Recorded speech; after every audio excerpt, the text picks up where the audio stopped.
On today's episode of Uncommon Sense, Tim Streiff, Program Manager for Catholic Rural Life, joins us. We're going to connect the dots between what Tim does and what Chesterton teaches. Stay tuned, that's coming up on this episode of Uncommon Sense.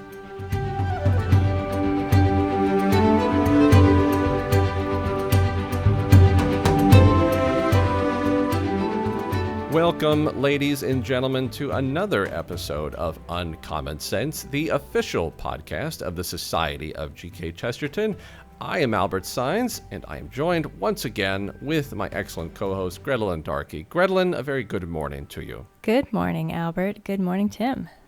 Yes, Tim, welcome to the show. Yeah, good morning. Thank you for having me. So as I mentioned in the introduction, Tim is a program manager for Catholic Rural Life. He also is program manager for Thriving in Rural Ministry. But I'm not going to try to fill in too many of those blanks. I'm going to hand it over to Tim and let him tell us a little bit more about who he is, how he came to what he does now, and then we'll get a little bit more into it. So Tim, please let our audience know a little bit more about yourself. Thank you. Yeah, so my name is Tim Streiff. Catholic Rural Life is a nonprofit organization that operates within the entirety of the U.S., so we have a very broad reach, a very large kind of mandate and mission, and it's just four of us in the office, so we have a very lean crew. But Catholic Rural Life is a nearly 100-year-old organization. It was founded in 1923 by a priest by the name of Father Edwin V. O'Hara, and really he founded the organization to respond to a lot of the needs that are found in rural America. And so, he grew up on a dairy farm in southern Minnesota. I was fortunate enough when I was working in religious education that I was DRE in the group of parishes that he would have called home had those parishes existed when he was a boy. Because one of the problems that he ran into was that the nearest parish to his dairy farm where he was growing up was actually a 9-hour trip away. And so he only made it to Mass every few weeks, and he was definitely in like a missionary territory. And so that kind of put this concern on his heart for the catechesis and the sacramental prep and the faith formation of so many rural Catholics. And the way that I kind of got into this is I grew up rural. I lived in the city. I wasn't a farmer. And it's kind of funny because I felt like I had a foot in both worlds because I didn't grow up on a farm, so I wasn't farmer enough for the farm boys. But then any time that I talked to someone from a larger town, it was clear that I also didn't fit in with them exactly either. So growing up rural, I saw a lot of the needs, a lot of the challenges that can come to those who live in a rural place. And then I also served as a seminarian. I studied for the Diocese of Winona-Rochester, a very rural diocese. And then after discerning out, did graduate studies in theology, worked in parishes, doing religious education, that sort of thing. But really, Catholic Rural Life has always been very close to my heart. And so when the position opened up that they needed someone to run Thriving in Rural Ministry and then also the national chapters, it was a perfect fit, really something that was on my heart. So what Catholic Rural Life does, I can start by explaining a little bit about the two main programs that I've run. So Thriving in Rural Ministry is a continuing formation program for priests. We're expanding it to other clergy as well. So mainly deacons. We've gotten a lot of requests to bring deacons in because they need access to a lot of these resources as well. And the Thriving in Rural Ministry program starts with a 5-day retreat. We usually go off to a monastic guest house or a retreat center or something like that and spend 5 days with this group of priests, all who are serving in rural parishes, and really give them techniques and best practices, give them some spiritual renewal, and especially help them connect with their brother priests, because as you can imagine, serving in a rural parish, some of these men might be the only priest in the county or for several counties, and they may be responsible for anywhere from 2 to 5 parishes. We had one priest who was on retreat with us from a reservation, and he had 8 parishes under his assignment. And so, a lot of these guys are they're stretched thin, and sometimes they just need some rest and some time with their brother priests. So we provide that, as well as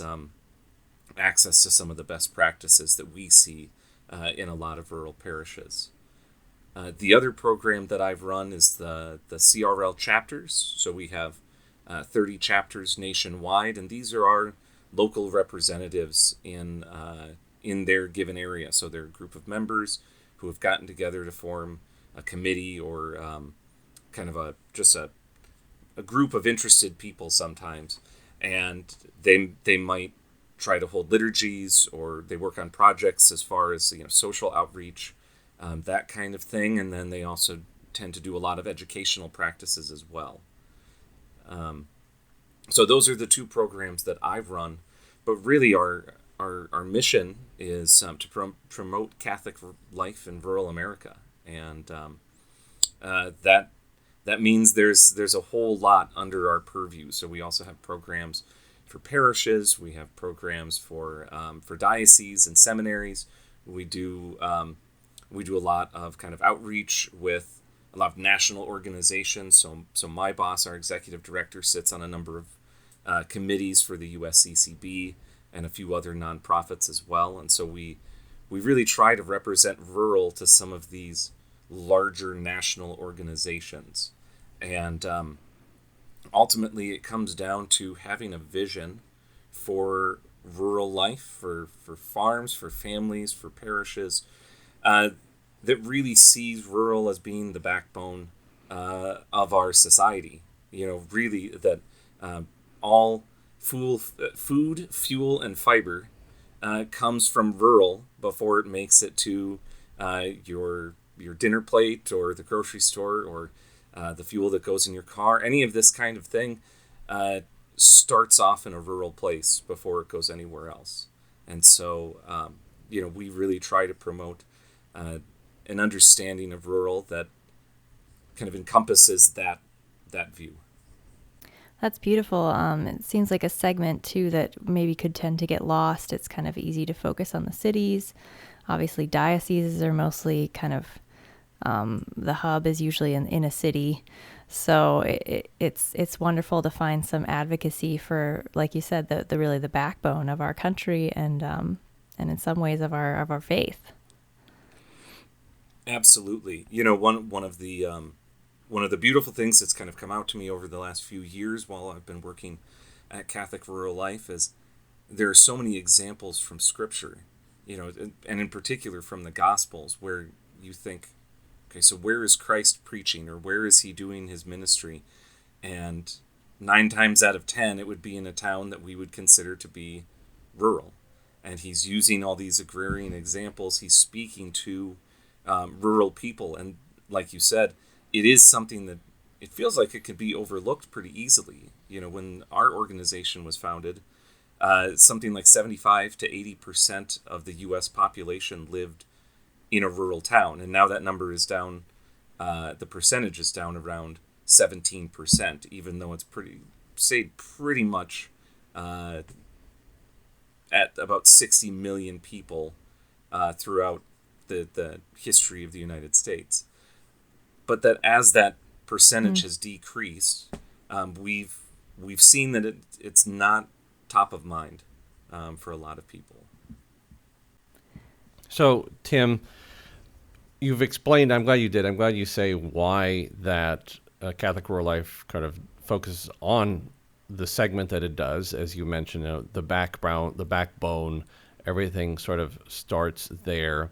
But is there more to it? Is there more to rural life that is important that you see from your organization side? Like, okay, everything starts here, but there's other good reasons to support the rural life community. Okay, so you help pastors and deacons, you try to help the clergy that are in the area, but is there some other element that makes rural life very important that we just wouldn't see, that we wouldn't think about as the people that sort of live in the big city? Yeah, I think one way to explain it is oftentimes when we look at rural with kind of urban eyes, as it were, we can oftentimes think, okay, so this is a place where there are limited resources. It's isolated from other people. You have difficulties. Even just with things that are happening in my life right now, as I'm kind of buried under a couple feet of snow, and I had to spend most of my weekend digging out after a snowstorm blew through. That it's my neighbors who are coming down the street to plow the road, that sort of thing. We have to kind of come up with our own infrastructure. And those are challenges. We don't want to gloss over any of those things. But there's also a great beauty to living in a way that's close to the land and having that kind of contact with creation. I was reading the most recent issue of Gilbert, and I really appreciated the article about Chesterton and his mysticism and looking at creation as being a way that God conveys meaning to us as creator. And one of the things that we do try to promote a great deal is integral ecology, ethical agriculture, stewardship, those kinds of things, but they all rest on a theology of creation where, being close to the land, you have a great contact with God's first book of Revelation, the book of creation. And but on top of that, it really is a beautiful life. When I meet someone who grew up on a farm and you see their work ethic, you see the family values, you see the way that they care for others on a deeply personal level. That's just kind of part and parcel of their formation. And so, rural life and rural America is something that we want to value and uphold, and we don't want to see it denigrated. We don't want to see it overlooked. But on top of that, too, one of our early books, Cardinal Munch, put together kind of an overview. He calls it the Manifesto on Rural Life back in 1939. And he chronicles a lot of the same issues that we're seeing now, of difficulties with the economics in rural. And in fact, he lays out a whole plan about co-ops and guilds and things like that for farmers, access to essential, resources like healthcare, that kind of thing. But then also just looking at how do we pass on the faith in rural, that so many people, even in 1939, we think of this as a modern problem. So many of the next generation grow up and want to move to the city. So we see this as a way of life that's important to our society, and that it needs to be preserved and upheld, and shown how great it is. I mentioned feeling isolated from other people, but at the same time, people often complain about small towns that everyone's in everyone else's business. So really, there's a rich community that sometimes has a downside, that everybody knows everybody else. But that doesn't sound like isolation to me. And in fact, when I lived in St. Paul, I oftentimes didn't know my next door neighbor. And I couldn't see kind of the richness of creation around me because I was surrounded by steel and concrete all the time. And so, when you look at it with the eyes of faith, when you look at it with the eyes of the one who really loves the place that they're from, you can see that there is a lot of beauty and richness to being in a rural place. Really starting to hear some Chesterton there coming out. I feel like a lot of that could have been said by him, appreciating your own place and the closeness with the land. We know Chesterton just loved nature in a very unique way. and of course appreciated what we've called distributism, localism, this idea that people are able to own their own means of production, to borrow a phrase, but essentially be able to farm, be able to grow food, be able to provide for themselves in a way that is much more difficult, if not impossible, to do in a city. Just out of curiosity, so what was your how did you come to find Chesterton? Was it through this kind of literature, or was it a different direction? Well, honestly, the first book that I ever read by Chesterton was The Man Who Was Thursday. I really only I had room in my luggage when I was doing the Totus Tuus kind of youth missionary program, and I only had room in my luggage for 2 books besides Scripture and Breviary, and so one of them was The Man Who Was Thursday, and I spent an entire summer just reading and rereading that book, and it was enthralling. Chesterton paints all these really beautiful pictures, and I remember after one of the Chesterton Society conferences, one of the Afterglow evenings, I was talking with Dale, and he really brought up that Chesterton's poetry does such great justice to the natural world. That he describes things so well. He doesn't embellish it to the point where it's sort of a false picture, but that he holds up the beauty of creation as being more than just kind of constituent parts, or kind of the empty, meaningless things that we put our meaning onto. So I think his novels really drew me in first, but his poetry has really struck a chord. He does such good work with a turn of the phrase, Yeah, I'm in the middle of Maisie Ward's biography of him right now, and there's a lot of recognition that the fact that he trained as an artist actually has informed his writing in such a unique way. He can literally paint a sunset with words in the way that very few other authors can. Absolutely. Yeah. So what's your connection?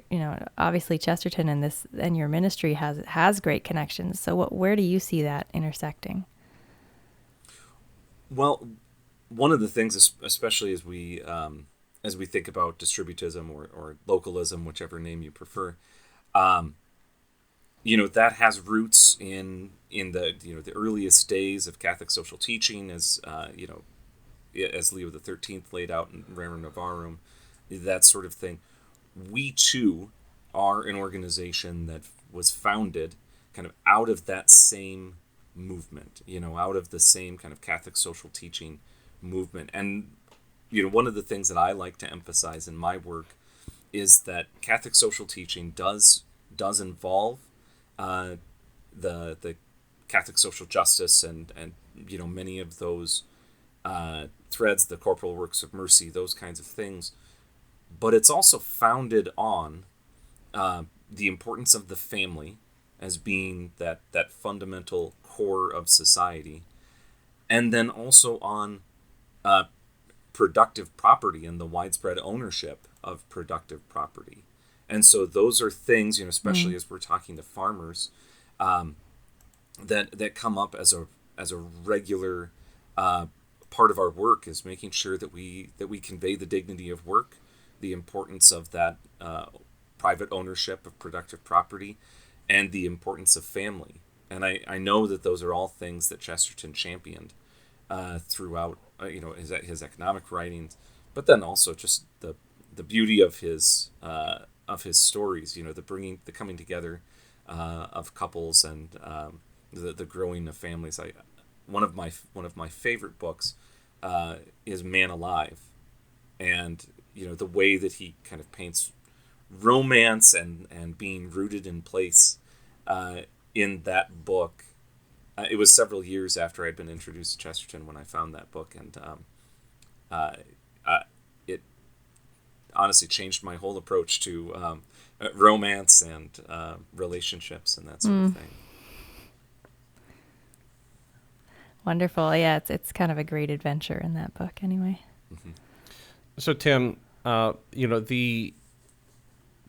the obvious connection, right, that we try to draw here is what rural life provides, Chesterton's teaching on localism and distributism.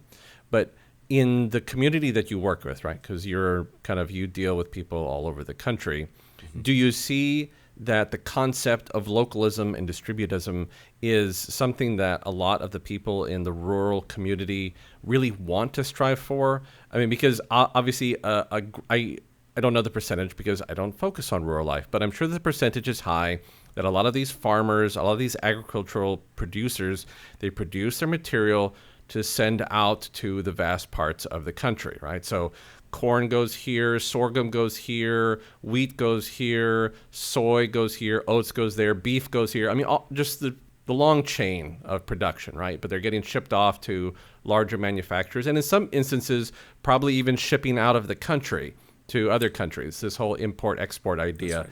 But what is the feeling amongst the rural community that they really would like to actually get down to? I wish we could just sort of support ourselves here, and the next community would take care of themselves, and that state over there, they would sort of do the same thing. Is that a common thread amongst the people that you talk to?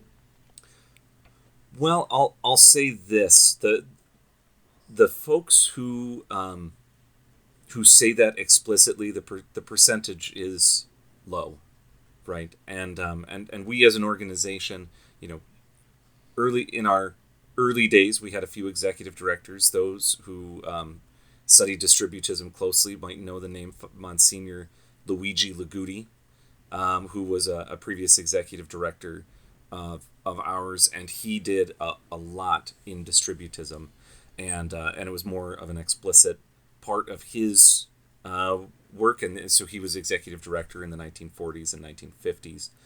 But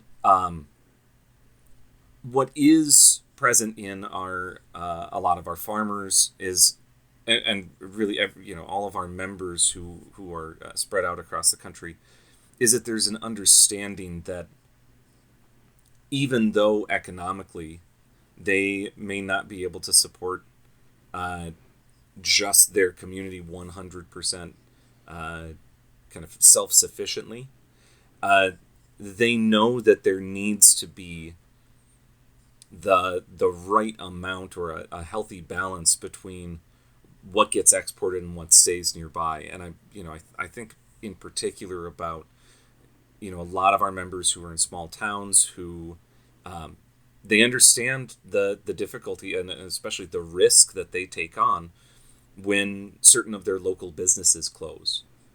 And maybe now that if the grocery store in their town closes, they're going to have to drive 30-40 miles maybe to get to the next town that has a grocery store large enough to do their shopping.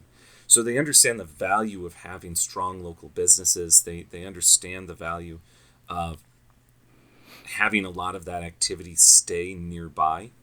I think also of one of the chapters that we work with, there's one in Cincinnati, and that's the diocese that it operates in. So obviously the Rural Life chapter is doing work in the rural parts of the Archdiocese of Cincinnati. But they developed these local foods committees because they were seeing that exact problem that you just mentioned, Albert, where they were running into problems with food deserts, some might call them, or just facing hunger in their communities, and watching a few members kind of look around and say, why do we have hunger issues? This is where the food comes from. Isn't this strange that so much is just leaving our communities? And so they put together groups of people in individual towns whose job it is to find those local supply chains and bring them together as a resource for people who want access to local foods. And we have members again, like in North Carolina, where they've developed a map where farmers can go on and sort of register themselves as a local food source. that sort of thing. So explicitly, it's not the widespread conviction, because I think many of our farmers know that, at least at the moment, they probably have to play ball in some way with import, export, and kind of corporations. But there are elements of distributism and localism. Even just as the local co-op, as being the negotiating, local group of farmers coming together so that they have that buying power, they have the negotiating power, that sort of thing. So the elements are there, and we try to encourage those in particular. But we're trying to promote the Catholic faith everywhere that we go, and everyone's at different places. So it's a person by person sort of thing. Beautiful. I think that I've seen the small examples of it. You pop up. Obviously, it's not hard in a community to find like a farmer's market, right? And you see this sort of reduced scale, like local producers coming together to bring their fresh produce, their fresh meat, their homemade honeys, the raw, unfiltered honey, all those little products, right? And you see those little instances where people are like, I want to give my product to the local community, and they sell it. And a lot of time they sell it at a premium, but you pay for something that is homemade. You don't have to worry really about where it's coming from. And people really like that aspect of like, I'm buying local, that quote local. I've also seen an instance where there was a company. It was when I lived in Pennsylvania, and they sort of it was a larger farm, but they ran their own small market of produce and meat. And so it was like the really small sort of satellite market. It wasn't a grocery store. It wasn't a grocery chain. It just was this farm's market, and people were there and they were buying product. So I can see how it makes sense that you say it's a small percentage of the farmers out there and the rural producers who are they're trying to do what they can, and who knows what the future brings. Maybe that grows. Maybe necessity drives the market to sort of reduce. I don't know. But I'm glad to see some examples, and it's good to know that some people are trying their best to bring their product and support the needs of their community. Yeah, I think there could be a greater appreciation too for a smaller scale production. My husband loves honey, and I actually bought him like a flight of local honeys. I just picked out like 6 or 7 and tried to get different colors and different flavors. And we were absolutely shocked and amazed at how different they all tasted, because the honey you tend to buy in the grocery store, the big grocery stores, is usually a blend. And to taste, jasmine honey versus wildflower honey, it was really amazing. It was a lot like a craft brewery experience. So I think that Albert, you said maybe necessity would drive this, but I think there could also be potentially some like heightened education and appreciation for things that are done small and intentionally and locally, and that could really drive a lot of local interest in local production as well. Yeah, Grettelyn, I think that's a great point. And one of the things that I love, especially after moving out of a city, is so I'm married. My wife is not from a small town. She actually grew up just outside of Los Angeles, and so we're kind of bringing together these two worlds, and I get to see rural life through the eyes of someone who did not grow up with it. And one of the things that we really love, we have just a small amount of land in the countryside outside of St. Paul, and the diversity of plants, the diversity of the products that we can get, either things that we can grow ourselves or that we can get from our neighbors. We have the purple broccoli and the all the strange gourds and all these things that just wouldn't end up on the grocery store shelf, because we make the decision based on flavor, or what grows well here, that sort of thing, rather than what can last well on the shelf, or what travels well. It's only going from our garden to our kitchen, which is just maybe 100 feet at the most. So there's a great value to having access to that kind of the rich diversity that nature has that we don't see showing up at the store. Wonderful. So Tim, as we close here, we have a predominant audience of people who are fans of Chesterton, obviously. And we've touched on the concept of what you do and the importance of rural life. Chesterton as a big proponent of localism, distributism. What could you tell our listeners? Like, how could they, sort of in keeping with the spirit of Chesterton, how can they support sort of what you do, how can they support rural life from, I live in the city. I don't live on a farm. I'm 100 miles from the closest, agricultural producer. I can't do much here. What could you tell them, and how can they help? That's a terrific question. And the first thing that I would tell you is you can join Catholic Rural Life as a member. It's not just only for those who live in rural places. It's also for those who are rural at heart, is usually how we describe those who aren't in a rural place. And so you can support our work directly that way as members. We publish a quarterly magazine, and we have a number of resources for people online as well. And I do want to put in a plug as well for our, this is the Rural Life Prayer Book that we publish, and it was originally published in 1956, and it's a beautiful set of prayers for those who live close to the land. But if you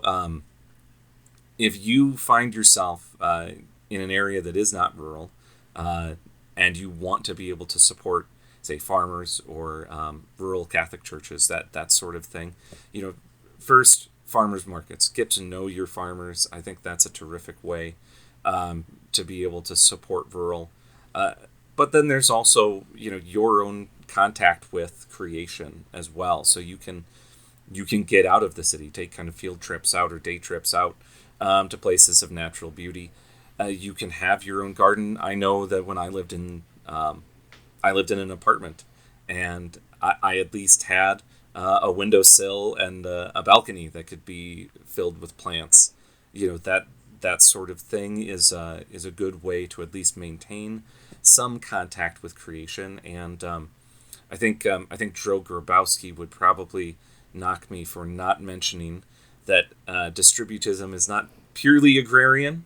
It's not only about owning the 3 acres and a donkey or something like that. That it's ultimately an economic system, and so there are ways that you can buy in to businesses to become a part owner, to own the means of production or own productive property. And so I would suggest getting involved with co-ops, not just related to food, but kind of that cooperative model where we're a grassroots organization, and so we applaud, we cheer on anyone else who's trying to do that grassroots outreach to individuals, to bring people together to really stand for a lot of these kinds of values and the important place of rural in our society.